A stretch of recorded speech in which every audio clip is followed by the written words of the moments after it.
오늘 우리에게 주시는 하나님의 말씀은 열왕기하 2장 1절에서 14절까지 말씀입니다. 1절 여호와께서 회오리 바람으로 엘리야를 하늘로 올리고자 하실 때에 엘리야가 엘리사와 더불어 길갈에서 나가더니 엘리야가 엘리사에게 이르되 청하건대 너는 여기 머물라 여호와께서 나를 베델로 보내시느니라 하니 엘리사가 이르되 여호와께서 살아 계심과 당신의 영혼이 살아 있음을 두고 맹세하노니 내가 당신을 떠나지 아니하겠나이다 하는지라. 이에 두 사람이 베델로 내려가니 베델에 있는 선지자의 제자들이 엘리사에게로 나와 그에게 이르되 여호와께서 오늘 당신의 선생을 당신의 머리 위로 데려가실 줄을 아시나이까 하니 이르되 나도 또한 아노니 너희는 잠잠하라 하니라. 엘리야가 그에게 이르되 엘리사야 청하건대 너는 여기 머물라 여호와께서 나를 여리고로 보내시느니라.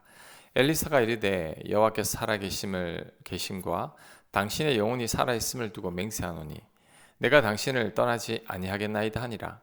그들이 여리고 이름에 여리고에 있는 선지자의 제자들이 엘리사에게 나와 이르되 여호와께서 오늘 당신의 선생을 당신의 머리 위로 데려가실 줄을 아시나이까 하니 엘리사가 이르되 나도 아노니 너희는 잠잠하라. 엘리야가 또 엘리사에게 이르되 청하건대 너는 여기 머물라 여호와께서 나를 요단으로 보내시느니라 하니 그가 이르되 여호와께서 살아 계심과 당신의 영혼이 살아 있음을 두고 맹세하노니 내가 당신을 떠나지 아니하겠나이다 하는지라.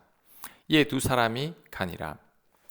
선지자의 제자 50명이 가서 멀리 서서 바라보매 그 두 사람이 요단가에 서 있더니 엘리야가 겉옷을 가지고 말아 물을 치매 물이 이리저리 갈라지고 두 사람이 마른 땅 위로 건너더라.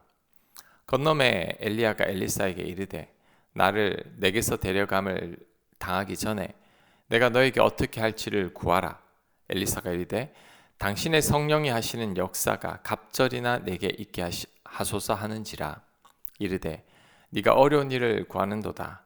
그러나 나를 너에게서 데려가시는 것을 네가 보면 그 일이 너에게 이루어지려니와 그렇지 아니하면 이루어지지 아니하리라 하고 두 사람이 길을 가며 말하더니 불수레와 불말들이 두 사람을 갈라놓고 엘리야가 회오리 바람으로 하늘로 올라가더라. 엘리사가 보고 소리 지르되 내 아버지여 내 아버지여 이스라엘의 병거와 그 마병이야 하더니 다시 보이지 아니하는지라. 이에 엘리사가 자기의 옷을 잡아 둘로 찢고 엘리야의 몸에서 떨어진 겉옷을 주워 가지고 돌아와 요단 언덕에 서서 엘리야의 몸에서 떨어진 그의 겉옷을 가지고 물을 치며 이르되 엘리야의 하나님 여호와는 어디 계시니까 하고 그도 물을 치매 물이 이리저리 갈라지고 엘리사가 건너니라. 아멘. 엘리야의 승천 장면입니다. 엘리야는 불말과 불병거와 회오리 바람으로 하늘로 올라갔습니다. 인간 가운데 이렇게 하늘로 올라간 자가 없죠. 그런데 엘리야는 죽음을 겪지 아니하고 하늘로 올라간 것입니다. 자, 오늘 본문을 통해 세 가지 교훈을 살펴보겠습니다. 첫째, 철저히 순종하는 엘리야입니다. 엘리야가 하늘로 올라가기 전에 여러 지역을 방문합니다. 길갈, 베델, 여리고, 요단입니다. 이때 엘리야가 했던 말을 주목해야 합니다. 여호와께서 나를 보내시느니라. 엘리야가 네 군데 지역을 방문하는 이유는 하나님께서 엘리야를 보냈기 때문입니다. 엘리야는 그 말에 순종하기 위해 움직이고 있는 거죠. 이제 막 하늘로 올라가려는 엘리야 입장에서는 하나님의 명령이 이해가 가지 않을 수 있습니다. 하지만 그럼에도 불구하고 엘리야는 하나님 말씀에 전적으로 순종하고 있습니다. 이 지역들이 가까운 지역도 아니지만 그래도 엘리야는 말씀에 순종하고 있습니다. 우리들도 이런 순종을 배워야 합니다. 하나님께 쓰임받는 분들을 보면 공통점이 있는데 철저히 순종하는 자라는 거죠. 하나님은 순종하지 않는 자들을 쓰실 수가 없습니다. 왜냐하면 하나님의 역사라는 게 인간적인 생각으로 볼 때 도저히 불가능한 것처럼 보이는 것들이 너무나 많기 때문입니다. 모세가 하나님 말씀에 순종해서 이스라엘 백성들을 이끌고 광야로 들어가는 것은 자살 행위처럼 보입니다. 왜냐하면 광야는 말 그대로 광야이기 때문이죠. 광야에는 아무것도 없습니다. 물과 양식도 없고 기후 조건도 최악입니다. 하지만 모세는 순종했습니다. 그래서 하나님의 역사가 나타났던 거죠. 기드온의 300용사도 마찬가지입니다. 어떻게 300명으로 10만이 넘는 미디안 군대를 대적합니까? 불가능한 전쟁입니다. 하지만 기드온이 순종했을 때 하나님의 기적이 나타났던 거죠. 이처럼 순종하는 자들을 통해 하나님은 일하십니다. 그래서 사람이 아닌 하나님께서 하셨다는 것을 보여주시는 겁니다. 그러니 우리들도 철저히 순종해야 합니다. 그럴 때 하나님께서 우리들도 사용하실 것입니다. 자, 둘째, 능력을 구한다는 것은 그만큼 어려운 일을 구하는 것임을 알아야 합니다. 엘리야는 엘리사에게 머물라고 얘기했지만 엘리사는 계속해서 엘리야를 따라다니고 있습니다. 길갈, 베델, 여리고, 요단으로 따라다녔죠.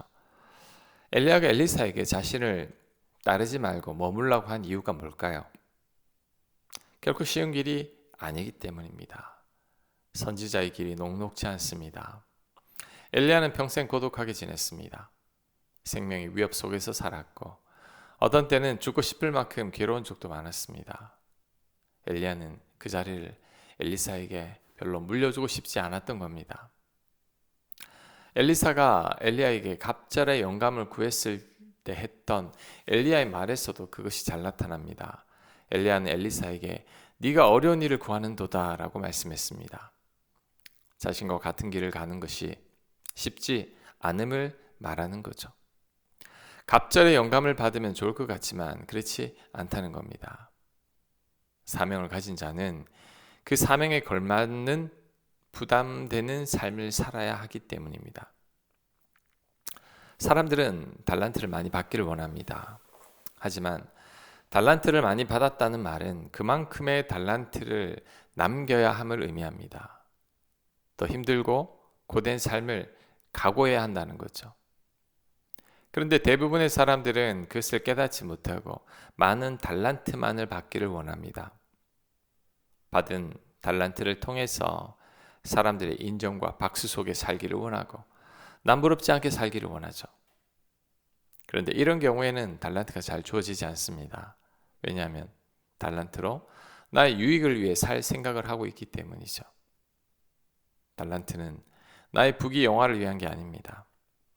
하나님과 하나님 나라를 위해 사용해야 합니다. 그러니 많은 달란트를 받았다는 말은 엘리야의 말처럼 어려운 일을 구하는 거죠. 능력을 구하기 전에 그 능력을 가지고 어디에 사용하려고 하는지를 잘 성찰해 봐야 합니다. 나를 위함이 아닌 하나님을 위함이어야 합니다. 능력을 구한다는 것은 그만큼 어려운 일을 구하는 것임을 알아야 합니다. 많이 받은 자에게 하나님께서 많이 요구하신다는 것을 명심해야 합니다. 자, 세 번째, 천국은 침노하는 자의 것입니다. 엘리야가 엘리사에게 무엇을 구하냐고 물었을 때 엘리사는 갑절의 영감을 구했습니다. 엘리사가 대단한 야심과 같다는 생각이 듭니다. 엘리야는 선지자 중에 최고의 선지자죠. 기도 한 번으로 3년 반 동안 비가 오지 않고 다시 기도하니 비가 왔습니다. 하늘에서 불을 내리게 할 수 있고 죽음을 맛보지 않고 승천한 사람입니다. 그런데 엘리사는 이런 엘리야보다 갑절의 영감을 소유하고 싶다고 말합니다. 엘리사는 대단한 욕심이 있는 자 같습니다. 하지만 결국 엘리사는 갑절의 영감을 얻어냈습니다. 자신이 요구한 대로 된 거죠. 예수님께서 천국은 침노하는 자의 것이라고 했는데 그 말씀이 맞습니다. 우리가 구하는 대로 받아낼 수 있다는 거죠. 감당할 수만 있다면 우리가 구하는 대로 충분히 받아낼 수 있습니다. 그렇다면 우리들도 천국을 침노에 들어가야 합니다. 엘리사처럼 담대하게 구할 수 있어야 합니다. 하나님의 능력을 구해야 합니다.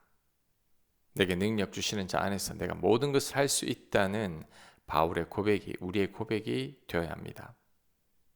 다소 뻔뻔하게 보일 수도 있겠지만 그럼에도 담대하게 구해야 합니다.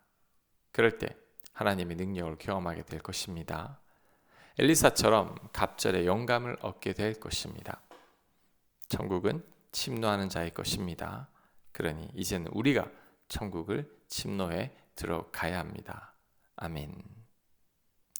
묵상과 적용 질문입니다. 하나님께 능력을 구하고 있다면 그 이유가 무엇입니까? 나를 위함입니까? 하나님을 위함입니까? 하나님께서 직분이나 사명을 주시면 충분히 감당할 자신은 있는지 성찰해 보시기 바랍니다. 기도합니다. 저희가 아닌 하나님을 위해 능력을 구하게 하옵소서. 그 능력을 감당할 만한 자가 되게 하여 주시옵소서. 예수님 이름으로 기도합니다.